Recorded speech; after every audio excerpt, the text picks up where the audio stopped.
आदरणीय संजय मूर्ति जी, हम सभी के बीच में अपेक्स कमेटी के प्रमुख भूमिका निभाने वाले आदरणीय श्रीधर बेम्बू जी, NETF के चेयरमैन आदरणीय अनिल सहस्रबुद्धे जी, अपेक्स कमेटी की आदरणीय सदस्य राजन आनंदन जी, श्रीकांत नंदमुनि जी, डॉक्टर प्रवीण पंकजसन जी तथा इस कार्यक्रम में उपस्थित अलग अलग कंसोर्शियम की इंस्टीट्यूशन मेंबर्स, शिक्षा तथा चिकित्सा और टेक्नोलॉजी की दुनिया की कई आदरणीय महानुभाव, पत्रकार साथीगण, पुष्पेंद्र जी, मैं आज सुबह भैंस की दही खा के आया और मैं आपको आज कुछ ह्यूमन इंटेलिजेंस की बात कहता हूं। जब हम AI के भारत एक नई पैदान में पहुंचने का प्रवास करने का तय किया है और मेरे लिए जैसे साधु संतों की सत्संग प्राप्ति करना एक सौभाग्य होता है। एक मंदिर की नींव रखना एक अत्यंत सौभाग्य की बात होता है। अभी आनंदन जी अपने एक अनुभव से एक आत्मविश्वास की स्टेटमेंट दिया कि एक डिकेड पहले भारत डिजिटल पेमेंट की इंडेक्स में कहीं नहीं थे, आउटसाइड ऑफ 100 नंबर, सही था ना। और आज 10 साल के बाद हम दुनिया की 1 नंबर डिजिटल पेमेंट की पोजीशन पे है। और उसमें मेरे को श्रीकांत जी बता रहे थे, अमेरिका, यूरोप और चाइना, और बचा कौन है? तीनों की जितना सामूहिक कारोबार है डिजिटल की दुनिया में, भारत में उससे ज्यादा है। भारत के बारे में जो कहा जाता है, और मैं संयोग से कभी देश की ऑयल एंड नेचुरल गैस विभाग के दायित्व में रहा। 19वीं सेंचुरी की जियोपॉलिटिक्स ऑयल इकोनॉमी के इर्द गिर्द था। विश्व की राजनीति, विश्व की अर्थनीति और उससे प्रभावित समाज नीति एनर्जी के आसपास था। Oil, the most precious commodity was oil. उस समय में जब आगे हम न्यूज़पेपर वगैरह पढ़ते थे, कोई अच्छे आर्टिकल पढ़ते थे, तब भारत में एक शब्द कॉइन हुआ, data is the new oil. और मेरे सौभाग्य है मैं उस ऑयल से इस न्यू ऑयल तक पहुंच चुका हूं। और उस पेडेस्टल पर हम लोग खड़े हैं, इस पेडेस्टल में खड़े हैं कि हम अपने क्रेडेंशियल ग्लोबल मार्केट में प्रूव कर चुके हैं। जब इस बार प्रधानमंत्री के नेतृत्व में G20 की समिट हुई, वहां जो एग्जीबिशन लगा था, आप में से कई लोग उसकी पार्टिसिपेंट और डायरेक्टली इनडायरेक्टली स्टेक होल्डर रहे होंगे। दुनिया के सभी पार्टिसिपेंट का एक ही आकर्षण था, भारत इस ऊंचाई को उपलब्धि कैसे किया। डिजिटल वर्ल्ड में DPI बनाने में भारत इतने कम समय में, और जब मैं कम समय कहता हूं, मैं मेरे गृह राज्य के एक अनुभव बताता हूं, मैं उसका एक हिस्टोरिकल प्रोस्पेक्ट बताता हूं। 18वीं सेंचुरी में पहला औद्योगिक क्रांति हुई थी, 1760 to 1840। लगभग 80 साल की इस जर्नी में हम कहां खड़े थे, भारत कहां खड़ा था? भारत तब शायद लूट रहा था। 1866 में तब हम गुलामी के अंदर थे। मेरे वाला इलाका यानी उड़ीसा, बिहार, बंगाल, ये बंगाल प्रोविंस के अंदर था। तब एक ग्रेट बंगाल फेमिन हुई थी। उस बंगाल फेमिन में उड़ीसा में ही केवल 1 मिलियन लोगों की जान गई थी। इतिहासकारों ने उसकी वर्णन किया है। उन दिनों में यूरोप में, विशेष करके इंग्लैंड में, इंडस्ट्रियल रिवॉल्यूशन में पैसा डालने के लिए भारत के संसाधनों को अंग्रेजों ने लूटा। दूसरे हमारे को हिस्सेदारी नहीं थे, हम तो एक्सप्लॉइटेड ग्रुप थे इंडस्ट्रियल रिवॉल्यूशन में। हमारी संसाधन पे दुनिया की संपन्नता आई थी। दूसरी औद्योगिक क्रांति 19th सेंचुरी में 1870 टू अर्ली 20th सेंचुरी तक हुई, तो हम लोग उसमें मजदूर की भूमिका में थे। We participated during second industrial revolution as a mere workforce। और तीसरी औद्योगिक क्रांति में 1950 अनवर्ड जो चला, जो 20th सेंचुरी की मिड से चला, तब हम उसकी मैनेजर बने थे। लेकिन फोर्थ इंडस्ट्रियल रिवॉल्यूशन में भारत डीपीआई एक एग्जाम्पल है। और आज मेरे इस टाइम लाइन को आप मार्क करके रखिए। आज हम लोग 15 अक्टूबर दशहरा को ही काम कर लेते हैं। 21st सेंचुरी की तीसरी डिकाड के दशहरा में हम लोग इकट्ठा हुए हैं। दीपावली दशहरा के बीच में इकट्ठा हुए हैं। 10 साल में जो 3 आज हमने मंदिर बनाए, एग्रीकल्चर में, हेल्थ केयर में और सस्टेनेबल सिटीज में, ये दुनिया की पब्लिक पॉलिसी में, एडमिनिस्ट्रेशन में, इकोनॉमी में सॉल्यूशन गिवर होगा, ये मेरा पूरा विश्वास है। मैं आप सभी को इस अवसर पे बधाई देता हूं। विशेष करके मैं जो हमारे यंग रिसर्चर, उनकी आंखों की स्पार्क पड़ रहा था। इसमें क्या क्या चीज निकल के आएगा, क्या क्या चीज निकल के आएगा। कभी भारत के गांव को अगर पता चलेगा, लोग आज भारत में खेती छोड़ के शहरों में मजदूरी करने के लिए आ रहे हैं। जब उनको पता चलेगा उनकी प्रोड्यूस को ग्लोबली इतने बड़े मार्केट है, और एआई की डाटा उसको प्रूव कर रहा है। पर हमारे गांव में खटाल में जो भैंस है, उसकी अगर नंबर हम बढ़ाते हैं, उसकी अगर थोड़ा क्लीन और साइंटिफिक प्रोडक्शन इकोसिस्टम बनाते हैं, तब हमारी मिल्क प्रोडक्ट शायद साउथ अफ्रीकन कंट्रीज की न्यूट्रिशन की कंट्रीब्यूशन करेगा। भारत तो करेगा ही करेगा, अफ्रीकन देशों की भी न्यूट्रिशन की समाधान।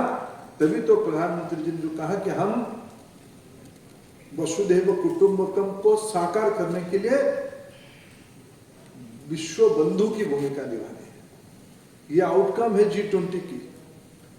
हम ग्लोबल साउथ की एनविजन कर रहे हैं। ग्लोबल साउथ में हमारी हमसे अपेक्षा क्या है दुनिया के देशों की, गरीब देशों की। अब ऐसे कुछ देखो, आज की दुनिया में जो बिजनेस मॉडल बना है,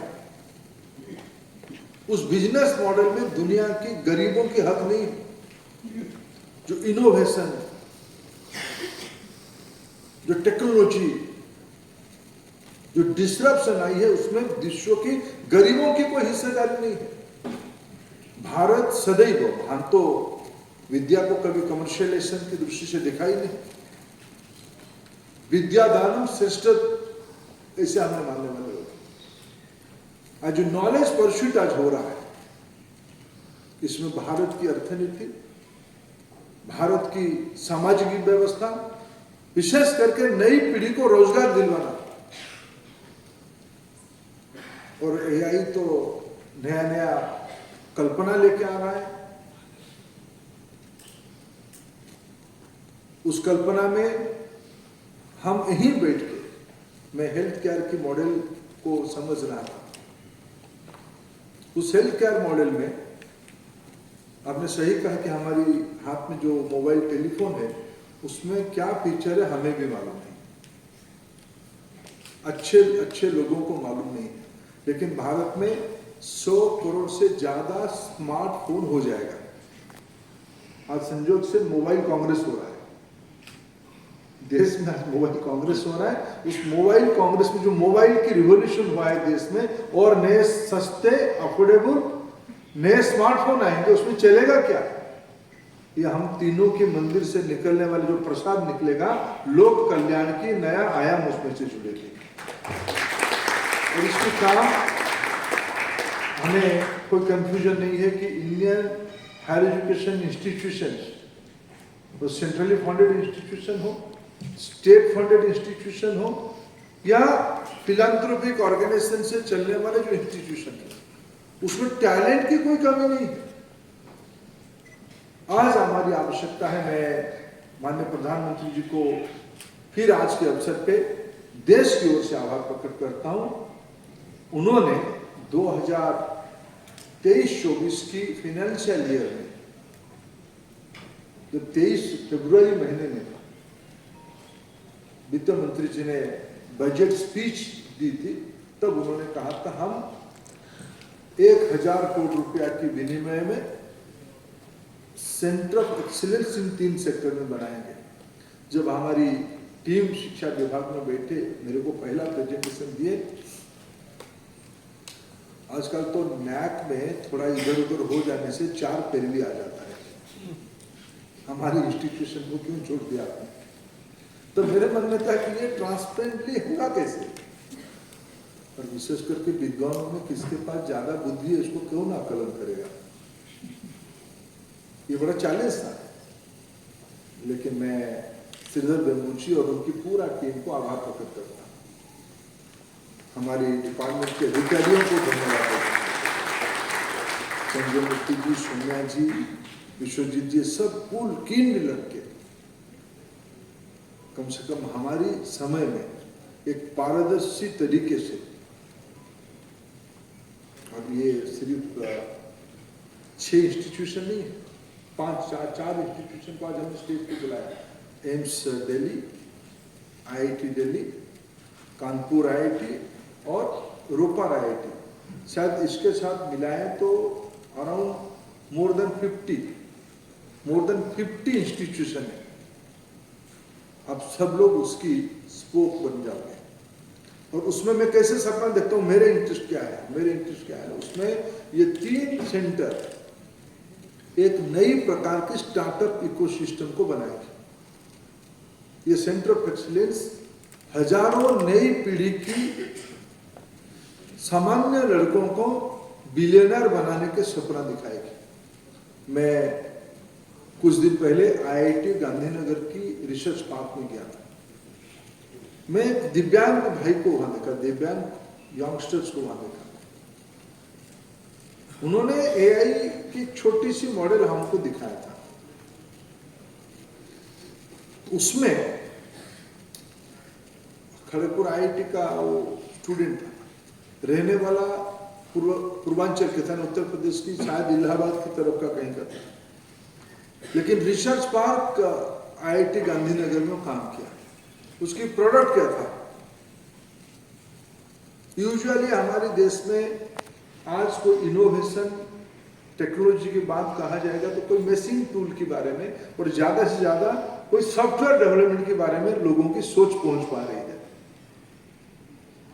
उन्होंने एक मोबाइल फोन साइज की डिवाइस इनोवेट किया था।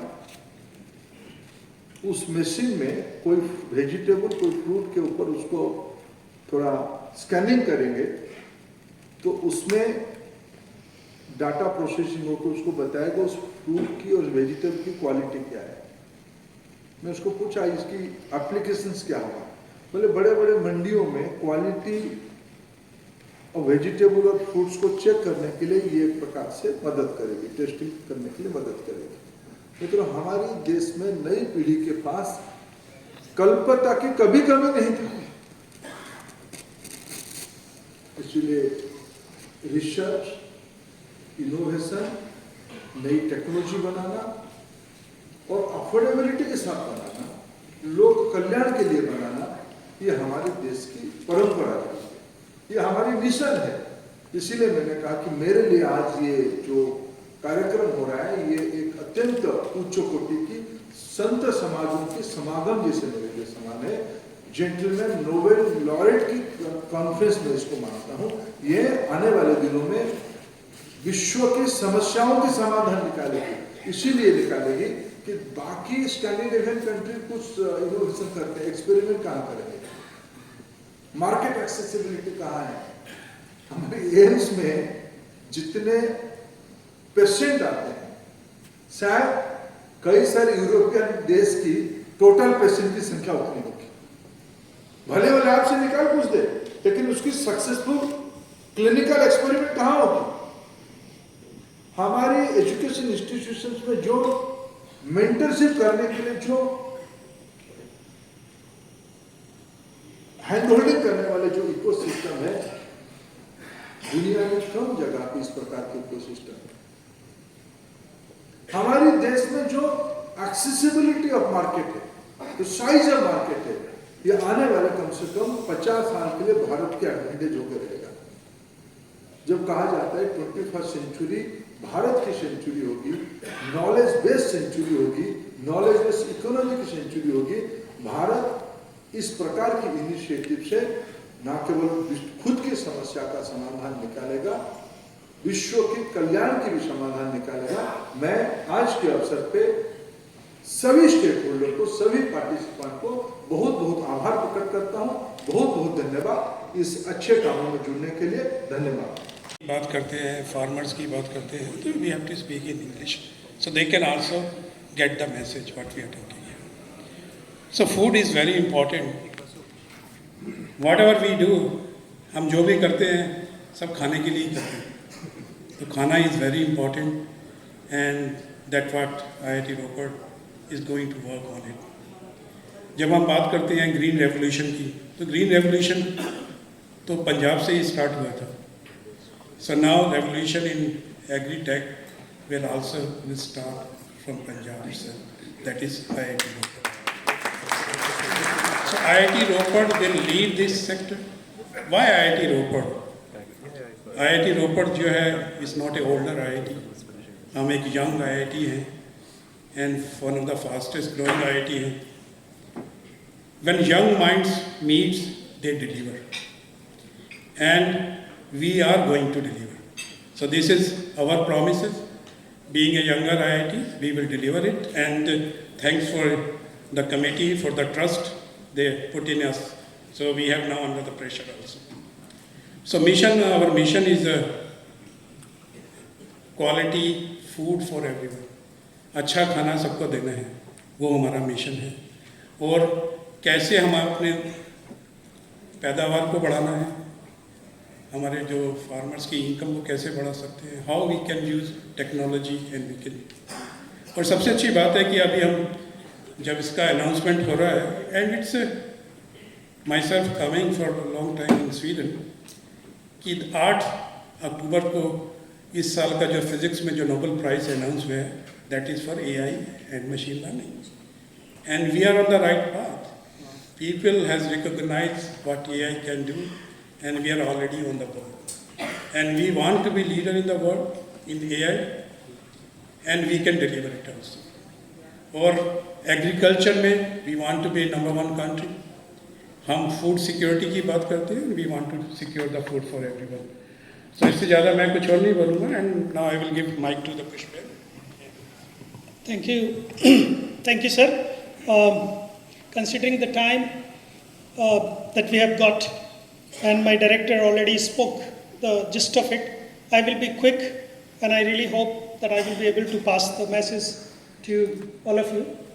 As we understand, the global population, as we say, Vasudhaiva Kutumbakam, is going to be 9.7 billion by 2050. To feed this growing population, we need 70% more food. What is the magic to grow 70?